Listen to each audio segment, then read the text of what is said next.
Assalamualaikum warahmatullahi wabarakatuh. Selamat datang di The Power of Mode Store.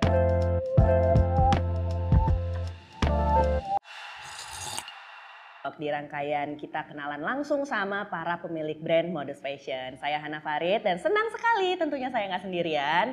Saya ditemani sama teman saya yaitu Zita.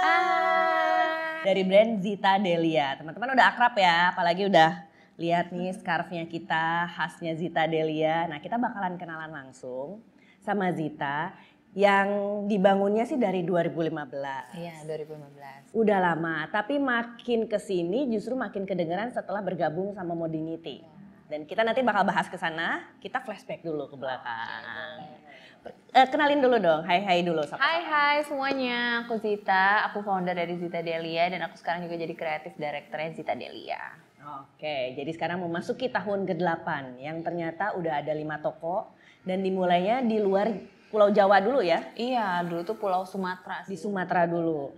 Terus sekarang toko ke-6 ada di FX. Sebenarnya sekarang tokonya itu ada di Batam, kemarin kita baru opening. Batam baru opening, oke. Terus di Banjarmasin juga tuh kita nambah, sebenarnya ada 1 awal-awal.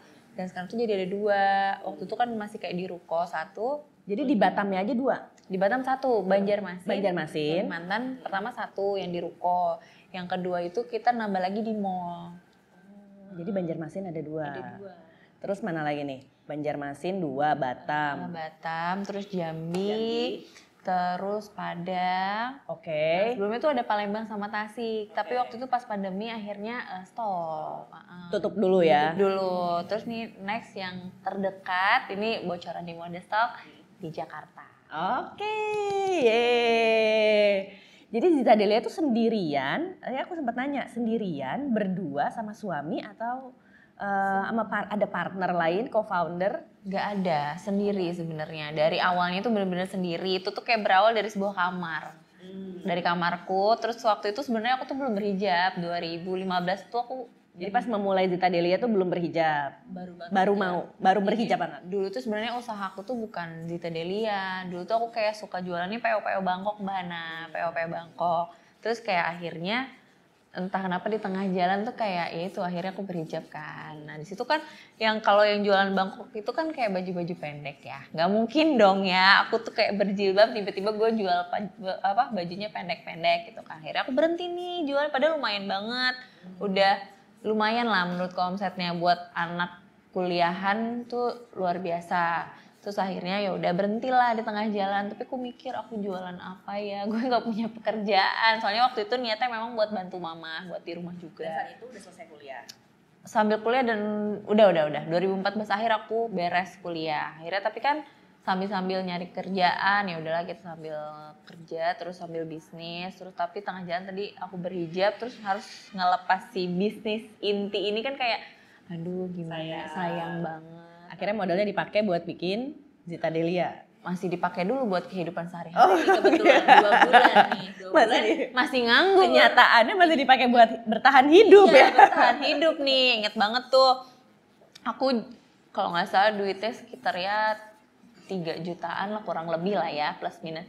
Aku beliin kain, aku iseng nih. Kebetulan basicnya dulu aku kuliah tata busana, jahit. Jadi ya modalnya kain aja.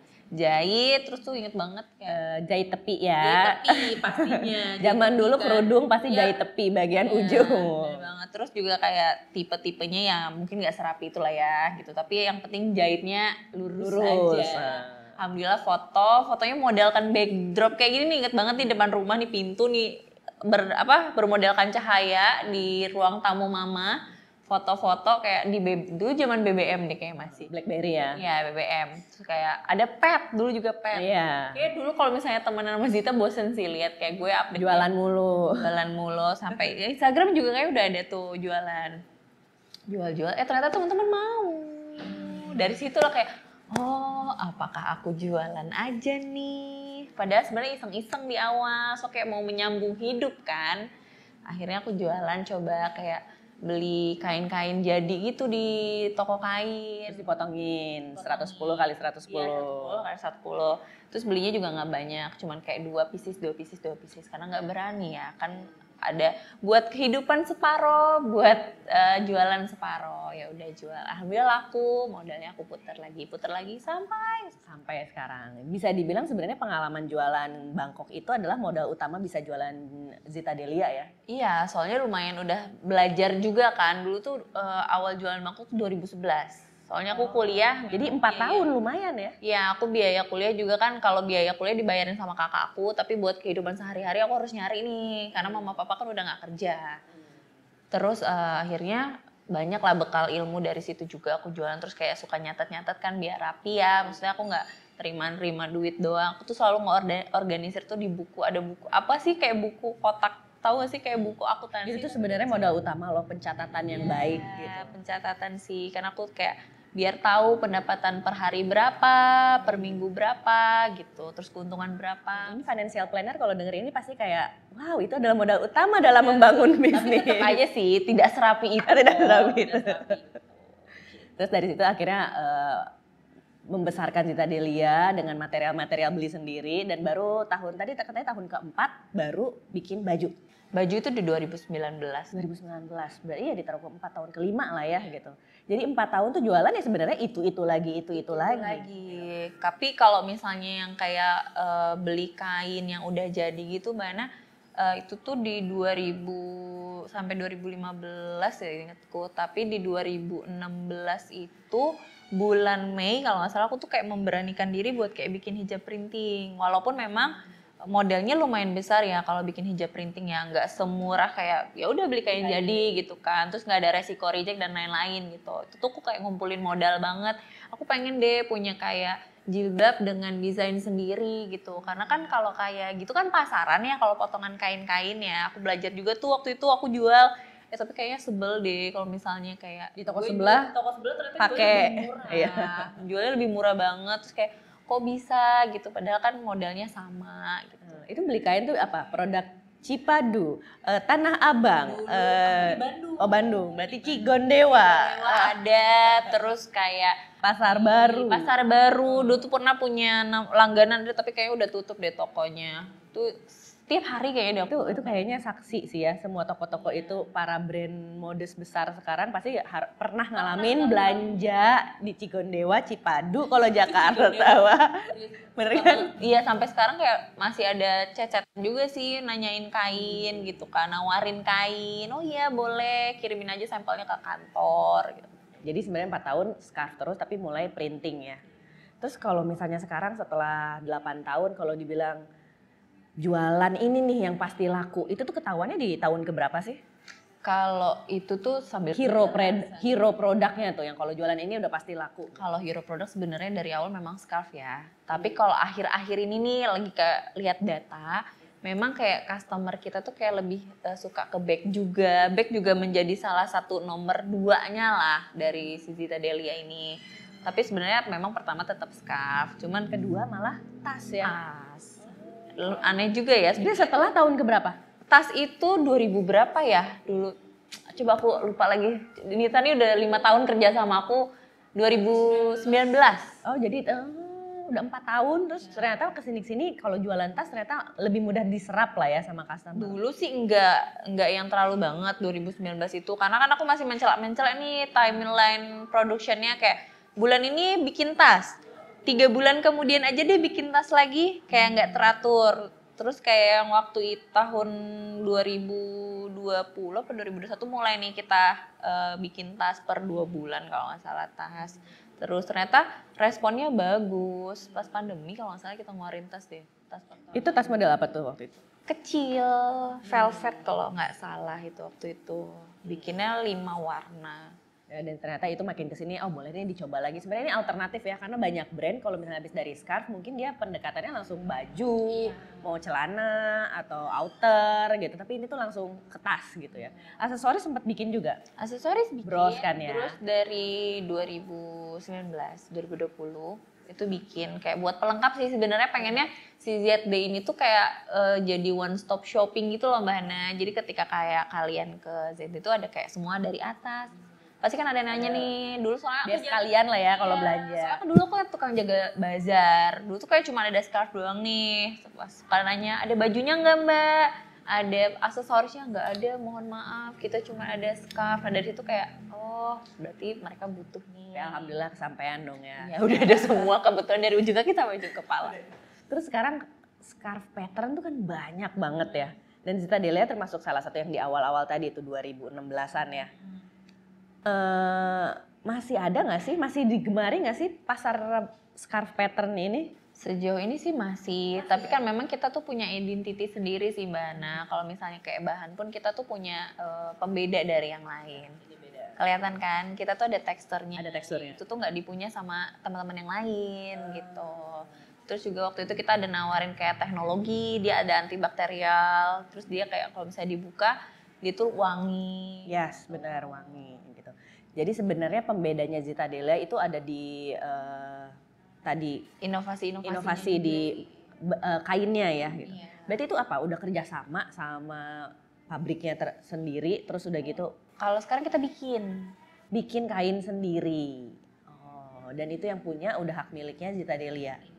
Terus dari situ baru di printing. di printing. Tapi sempat merasa terancam nggak sih, ini semua orang bikin pattern scarf, pernah bosen nggak? Kalau bosen pasti ada ya, nggak mungkin kita tuh merasa selalu ini, pasti ada titik bosen. Tapi kayak kalau misalnya takutnya nggak diterima atau apa, itu kan tergantung si konsumennya lagi, terus gimana cara kita menyampaikan ke konsumennya gitu. Pasti kalau misalnya kayak pattern itu pasti ada yang suka dan nggak suka nih, tapi ya udah gimana cara kita menyampaikan produk kita seperti apa, terus desainnya seperti apa, terus kita lebih mendengarkan kayak warna. Kadang tuh kayak customer kan setiap brand tuh punya beda-beda ya.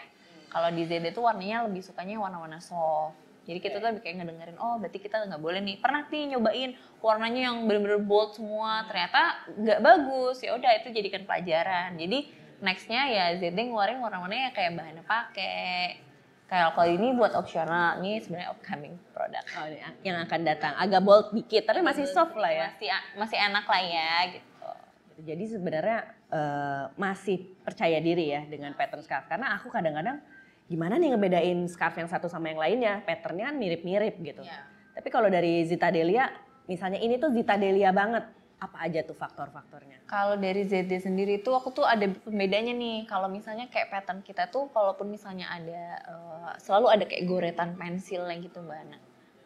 Itu udah kayak ada ciri khasnya. Jadi kalau misalnya dia kayak misalnya watercolornya itu pun ada masih kayak ada goret-goretannya itu loh. Jadi nggak pure kayak watercolor. Terus juga kita tuh lebih kayak sukanya sketch. Pernah tuh kita punya, mungkin nanti bisa dilihatin ada scarf namanya Brienzer. Itu kayaknya sekarang udah jadi udah luas banget, dijiplak banyak banget orang karena mungkin warnanya juga nggak terlalu banyak. Terus juga goretan pensilnya tuh autentik banget, bener-bener dibikin sama tim kita pakai tangan full. Oh, jadi justru bukan pakai elektronik gitu. Dia pakai ini. Dia pakai tangan dulu terus baru di scan. Ya, baru nanti ditebelin lagi dikit pakai elektronik. Itu bener-bener ini sih. Ini pasti disayang banget tim desainnya. Udah nggak ada kebetulan. Udah nggak ada. Lagi dirayu. Balik lagi ke kantor. Oh, ternyata sempat menghilang dulu dari kantor, tapi lagi mau balik lagi nih. Belum tahu nih, coba boleh. Tapi itu ciri khasnya ya, maksudnya mau ganti-ganti orangnya, ciri khasnya ada di goretannya dan ada sketch-sketchnya tadi, terus ada apa kayak pensil tadi. Iya, jadi tergantung akunya nih ngedelivernya bahannya. Maksudnya kan memang walaupun orangnya beda-beda, tapi kalau misalnya aku arahin, bener-bener kayak gini loh, walaupun aku tuh nggak jago gambar, tapi ya setidaknya gue bisa coret-coret gitu, ini kayak gini loh, oh kayak gini ya gitu. Akhirnya ya lambat laun ya semuanya bisa beradaptasi. Itu untuk ketahuan, oke, Zita Delia tuh berarti patternnya yang seperti ini. Pencarian jati diri itu butuh waktu berapa lama? Atau dari awal kayaknya ini nih? Baru ketemu tuh mungkin di 2019 apa 2020 deh kayaknya, baru udah kayak, oh ternyata aku tuh sukanya tuh yang kayak gini loh gitu. Kan pattern macam-macam, bunga lah, terus Macam monogram, geometris, paisley dan lain-lain ya. Itu ada pantangan nggak? Misalnya kalau Zita Delia itu nggak boleh yang gini justru. Nggak ada sih sebenarnya kalau untuk pantangan yang bener-bener sesuai ini enggak sih. Tapi mungkin tinggal cara kitanya nge-layoutnya kayak gimananya gitu. Monogram ikutan juga. Monogram ada, ini ada di kepala. Tapi kan nggak semuanya, di ujungnya baru ada pattern. That's why kenapa monogram kita juga berbeda. Aku tuh pengen selalu kayak mencari cara lain gitu, ngasih lihat kayak oh monogram ZT nggak kayak kadang kan kalau misalnya ada satu bikin semuanya bikin, Yes. ya kan. Nah aku pasti bikinnya boleh diliatin kan ini kayak terbang-terbang di awan. Terbang. Iya. Tolong bikinin logo monogram ZT yang terbang-terbang di awan itu. Ini tuh sebenarnya ini tuh berapa kali revisi kayaknya. Aku tuh memang rada-rada harus klik baru mungkin aku produksi. Kayak develop ini tuh lama banget. Tadinya mungkin ini monogramnya sebenarnya garis, terus kayak ilangin lagi coba ini sampai akhirnya nemu kayak gini tuh bener-bener udah kayak berapa kali revisi. Tim desain emang udah ada berapa orang? Sebenarnya kalau tim desain kita nggak banyak. Kalau misalnya untuk ZT sendiri itu cuma ada 2. Tapi kita ada freelance juga. Freelance ada 3. Itu kadang kayak desainnya. Terus kalau kayak buat layout yang bener-bener stay di kantor itu sebenarnya 1 kalau yang jilbab. Kalau yang desain bajunya 1. Tapi timnya kan banyak ya sebenarnya dari divisi-divisi lain, sosmed, belum lagi packing gitu ya. Kalau misalnya kayak fashion design itu kan kalau di Modinity tuh banyak banget teman-temannya. Jadi dari teman-teman brand lain itu kita sebenarnya satu meja semua. Itu dia.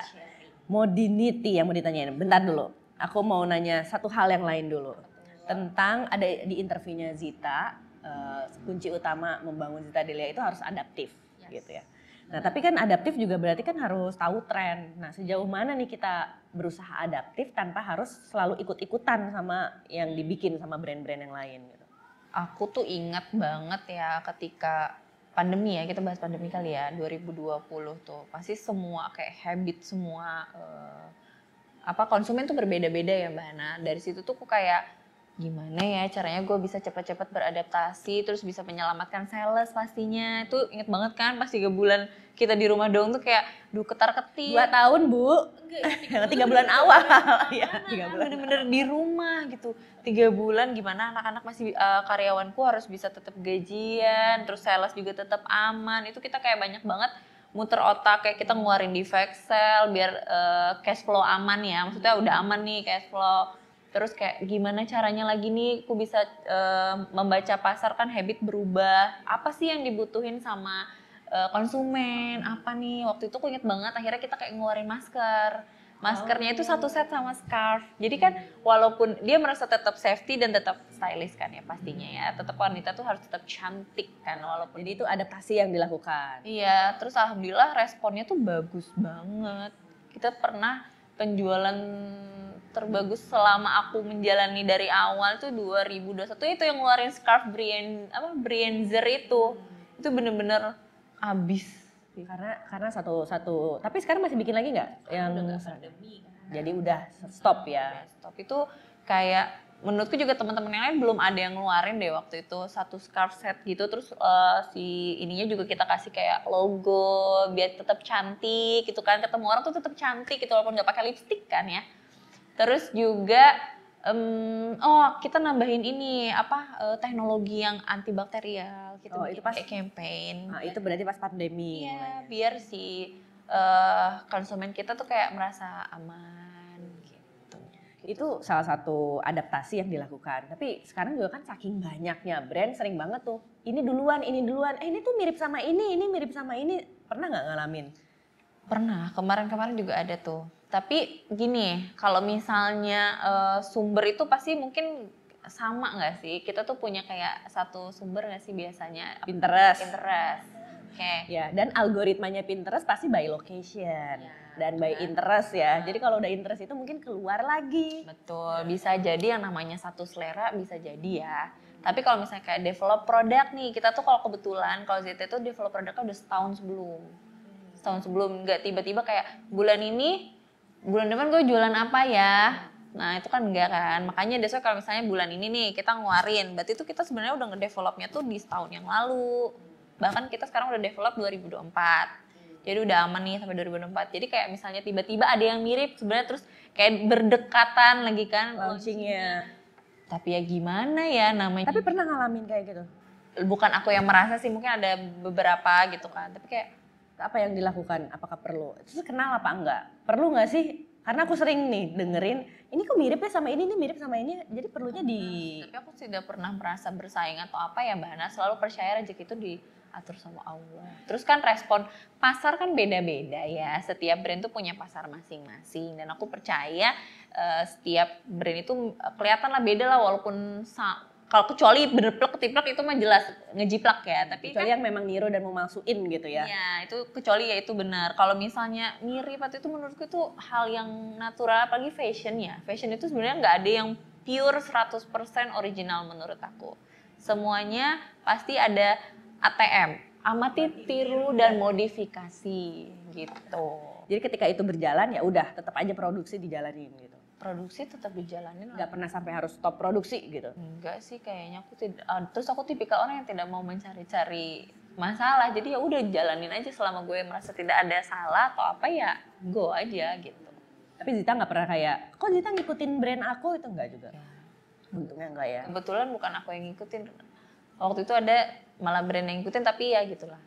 Jadi masing-masing aja. Masing-masing aja sih. Nanti rezekinya udah deh dibagi. Mana percayalah itu. Sampai habis juga nanti bikin koleksi baru ya gitu ya. Iya benar. Terus, nah balik lagi nih tentang adaptasi di pandemi gitu. Pelajaran terbesar habis pandemi kemarin apaan? Wow banyak.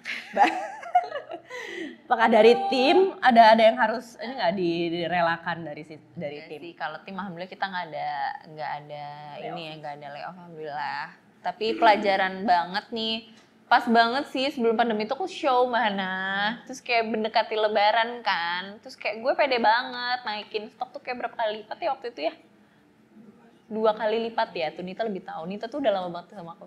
2020 ya tuh aku naikin stok 2 kali lipat, terus kayak pandemi. Terus dead stock tuh.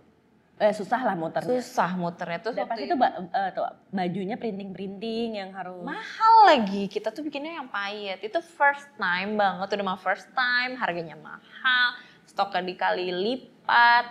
Terus waktu itu juga karena kolaborasi, harga jilbabnya juga kita naikin nih. Harganya sebenarnya dulu itu 200 berapa ya? 269 atau 279 aku lupa. Kita naikin jadi 299. Sebenarnya harga sekarang. Tapi kan kaget nih, nggak ada apa-apa, nggak ada aba-aba, tiba-tiba naik harga. Itu akhirnya stoknya kayaknya terserap cuma 30% apa 40% deh. Bayangin sisa 60%-nya itu gimana caranya menghabiskan stok. Itu 30-40% itu dalam jangka waktu berapa kalau iya pas sebulan ya seminggu ya alhamdulillah dong. Lebaran, pokoknya pas itu pokoknya beres lebaran masih ada 60% lagi. Terus apa yang dilakuin? Ya kita bikin sale lah, kita bikin apalah, terus kayak double date, apa tuh tanggal 66 lah, 55 lah itu. Terus kayak bikin apa lagi ya waktu itu. Ya pokoknya lebih banyak ke sale-sale-nya sih, tapi alhamdulillah akhirnya habis itu barang.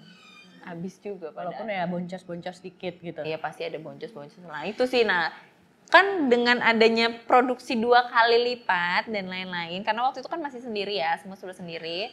Akhirnya mau tidak mau aku harus kayak ngejual ada beberapa barangku. Aset pribadi gitu.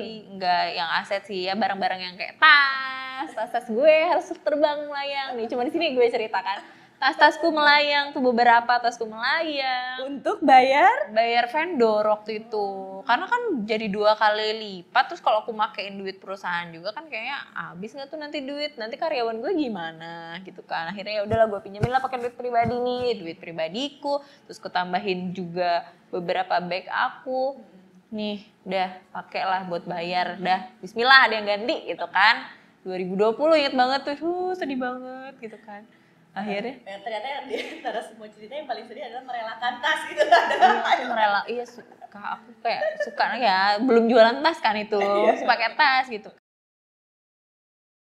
Tapi alhamdulillah yang 2021 kan aku bilang, tuh kejadian 2020. Ternyata di 2021 Februari inget banget itu penjualannya bagus banget. Bisa beli tas lagi. Jadi highlight cerita hari ini adalah bisa membeli tas setelah merelakan 1 tahun alhamdulillah ya. Apakah 2021 itu ketika sudah dipinang sama Modinity? Belum. Oh iya belum. Modinity itu baru setahun yang lalu. 2022. Oke, oke, mari kita masuk ke tahap modernity. Jadi gimana tuh?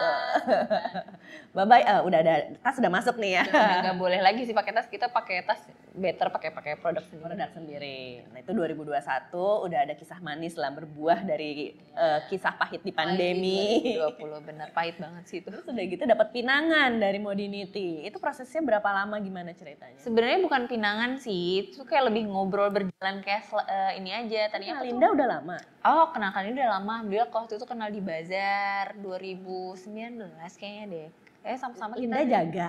Nggak tahu, Kalinda kayak nggak jaga deh. Mungkin lagi main di booth doang. 2019 kan 2020 ya.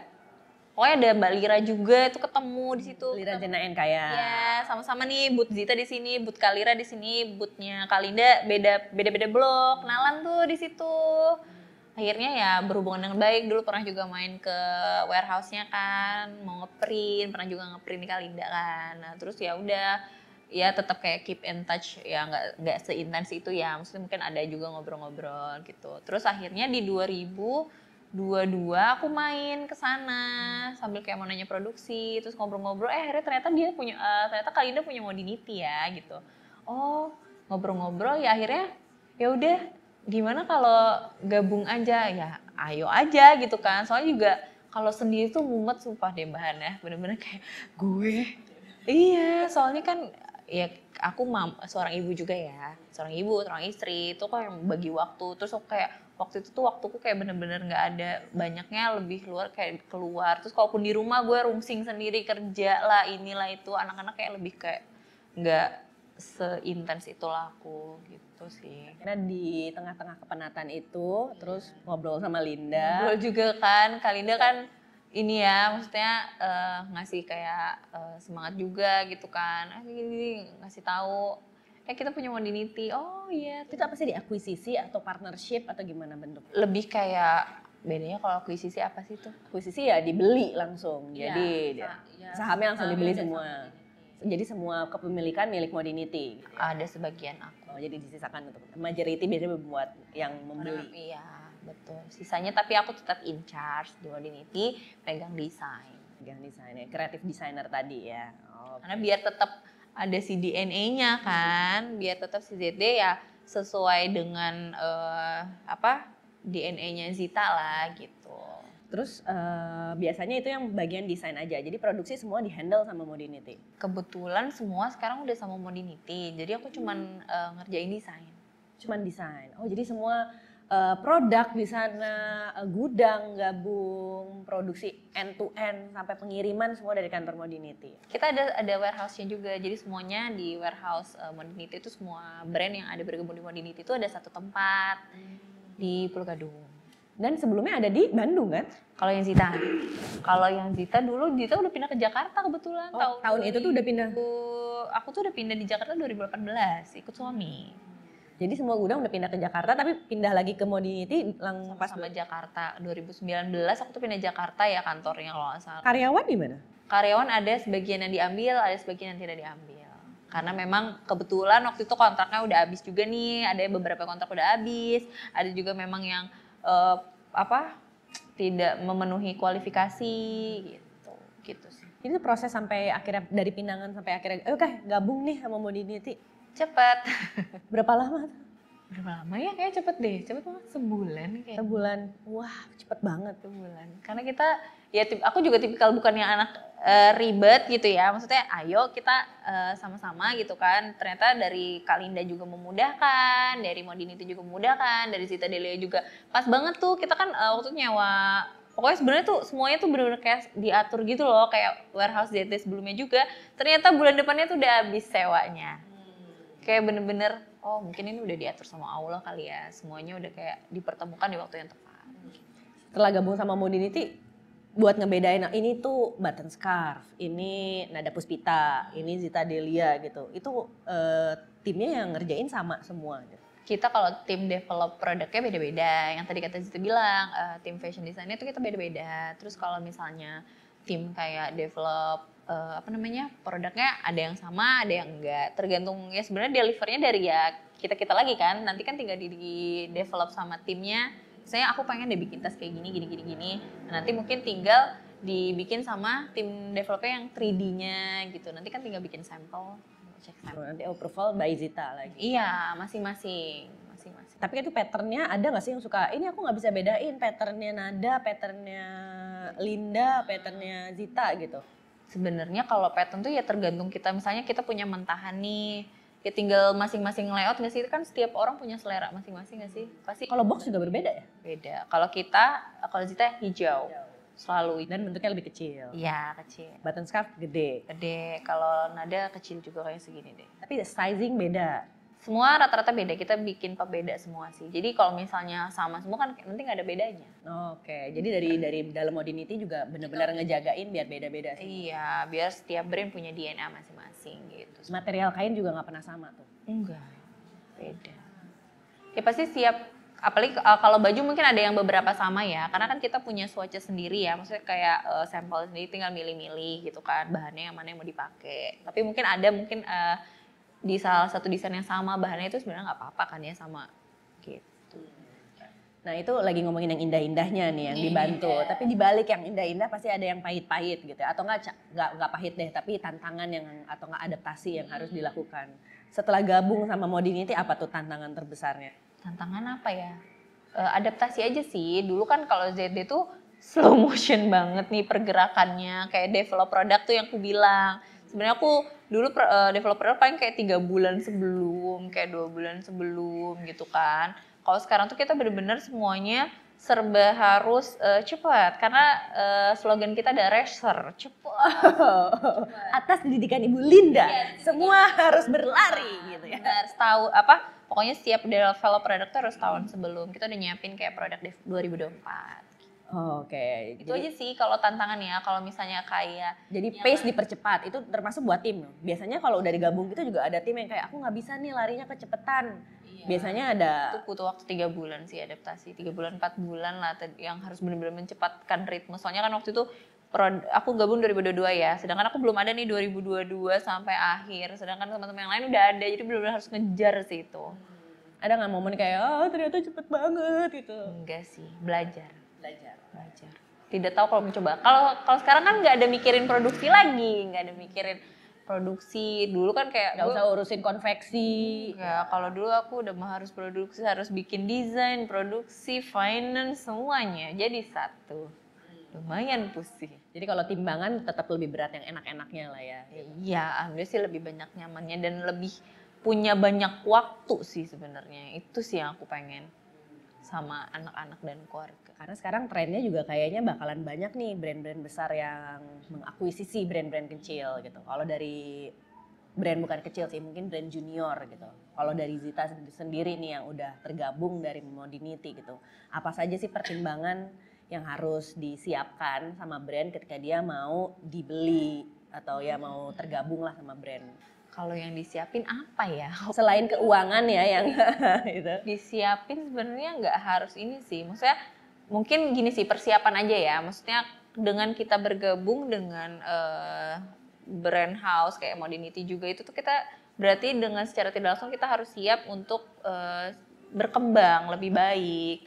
Terus juga mungkin lebih memperluas pasar juga kan. Maksudnya itu kita harus mempersiapkan segalanya. Soalnya kalau misalnya ZT kan ya itu tuh lebih ke sosok ya, kayak Zita gitu kan. Kalau misalnya Zita berarti Zita mempersiapkan dengan adanya percepatan berarti nanti ke depannya nih akan lebih grow gitu kan. Nah itu apa nih yang harus kita siapin itu sih. Mungkin harus ada rencana lebih matang sih. Rencana lebih matang. Jangan tiba-tiba kayak ya udah gue dibeli aja biar gue santai, nggak kayak gitu. Maksudnya dengan kita ini kan kita juga punya tanggung jawab dong, tanggung jawab yang besar juga nih, nggak semena-mena kayak gue mah santai aja enjoy, enggak, kan itu amanah juga ya. Maksudnya biar kita semua satu visi misi lah gitu, nggak berat di sebelah doang. Berarti ada target ya yang disiapin pasti dari mother brandnya gitu. Ya pastilah semua ada target. Kalau ngomongin secara bisnis ya.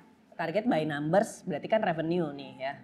Sama target, ada nggak sih target harus posting berapa kali gitu? Atau nggak harus bikin reels berapa kali? Enggak. Oh enggak. Bener-bener enjoy itu sih sejauh ini. Terus kan ada tim juga ya, maksudnya tim marketing pun juga udah nyiapin plan kayak konten-konten tuh udah tertata semua. Terus juga sekarang aku lagi bikin kayak yang suka a day in my life. Tim kan kita tuh udah ada jadwalnya. Kayak misalnya kita bikin ya. Ayo. Berarti itu inisiatif dari tim marketingnya ya? Iya, tim marketing sama situ juga kadang kayak ada bikin, ayo kita bikin ini gitu. Kita gabungin nih, kita kolaborasiin gitu. Lucu deh Bubu kalau bikin, oh iya lucu gitu. Pertanyaan terakhir jadinya. Boleh, 2 juga boleh. Oh. Boleh. Karena kita ternyata udah lumayan loh, setengah jam lebih ya. Tidak terasa. Untuk brand yang sosoknya melekat di brand owner gitu, sepenting itu ya untuk kayak bikin tadi tuh konten a day in my life, tahu keseharian kayak gitu. Pernah ada komplain nggak dari keluarga atau nggak Zita capek atau ini? Enggak sih. Nah itu sih kembali ke gimana kita memanage waktu, harus bisa membagi waktu. Kalau misalnya komplain, alhamdulillah nggak ada. Kalau kayak mama papa nggak mungkin komplain karena emang dari awal anaknya udah depan pasang tripod kan, foto cekrek kan, itu udah kayak kegiatan udah sehari-hari lah. So kalau dari suami alhamdulillah juga support 100%. Terus juga kecuali kayak yang ngebagi waktunya aja, misalnya kalau lagi acara keluarga ya jangan konten-konten lah ya gitu. Paling kalau sebelum berangkat bentar depan jendela, depan kaca dulu nih nge-review produk, habis itu pergi ya udah nggak ada update lagi. Tapi berarti sepenting itu ya untuk misalnya kayak Zita Delia kan pakai brandnya namanya Zita gitu. Sepenting itu untuk brand yang menggunakan nama brand ownernya untuk tampil dan berbagi tentang kesehariannya. Iya, menurut Zita sih kalau misalnya memang berangkatnya dari awal kan namanya Zita ya, misalnya dari Zita gitu, nggak tiba-tiba ganti nama dari A tiba-tiba Zita gitu. Budi gitu kan? Tiba-tiba jadi Budi gitu kan, nggak mungkin kayak gitu kan. Terus kebetulan sebetulnya namanya nama pemilik kita Woman of the Day itu, kalau misalnya produk itu nggak dipakai sama Zita tuh kadang dia belum mau beli. Pengen dilihat dulu Jadi dipakai masih sama ya? Bu. Iya. Kalau brand ownernya nama itu kalau harus ditampilin dulu sama brand ownernya, bukan sama influencer, bukan sama artis, jadi harus sama brand owner. Iya, apalagi kayak foto pakai katalog doang gitu kadang kayak nggak kebayang katanya. Terus kataku, perasaan gue kayak lebih bagus badan modelnya nih, mohon maaf ya kan, daripada ibu-ibu ini kan. Tapi pengennya dilihatnya dipakai bubu dulu biar kebayang. Mungkin bisa jadi kan kalau pembeli ZD lebih rata-rata mama-mama kayak mama anak 1, mama anak 2, mungkin bisa jadi satu postur tubuh nih sama aku, oh biar kebayang, oh gue pakai ini sama kayak bubu, oh, oke gue beli nih, ternyata bagus jatuhnya di bubu misal. Kalau di model pasti selalu bagus ya gitu. Jadi masih ya itu ya harus dipakai sama bubu. Sampai sekarang ini lihat saya harus tiap hari harus pakai, sampai nggak boleh pakai tas lain. Sekarang tasnya tas ZD. Pakai tas lain sebenarnya boleh aja, sah-sah aja. Tapi kan sayang kalau jalan tidak seperti etalase berjalan. Etalase berjalan, garis bawah. Bener, kayak rasanya rugi gitu kan kalau nggak pakai. Ya. Oke, jadi kuncinya siap-siap menjadi etalase berjalan. Ya itu kalau misalnya mau bikin brand dengan nama sendiri, nggak mungkin dong namanya misalnya tadi Budi atau Ani gitu kan. Tapi yang dipakai tidak merefleksikan dirinya sendiri, jangan, sayang. Dan kalau misalnya nggak siap tampil, jangan pakai nama sendiri gitu. Betul, better pakai nama lain. Gitu. Budi atau Ani tadi? Budi atau Ani. Terus tiba-tiba habis ini ada Budi dan Ani. Official. Tahun 90-an banget sih ini Ibu Budi dan ini ya, adiknya Ani gitu ya. Oke Zita, thank you ya. Kalau gitu semoga sukses dengan toko barunya. Ya, terima kasih. Sukses dengan show-show, ada show di bulan Oktober? Ada di September dan Oktober. September dan Oktober ya, karena bulan Oktober biasanya bulan-bulan show. Jadi sukses terus dan koleksinya dengan pattern scarf-nya dan tasnya. Dan semuanya, amin. Amin gitu. Kalau gitu terima kasih untuk teman-teman yang sudah bergabung. Kita ketemu lagi di The Power of Modest Talk episode selanjutnya. Wassalamualaikum.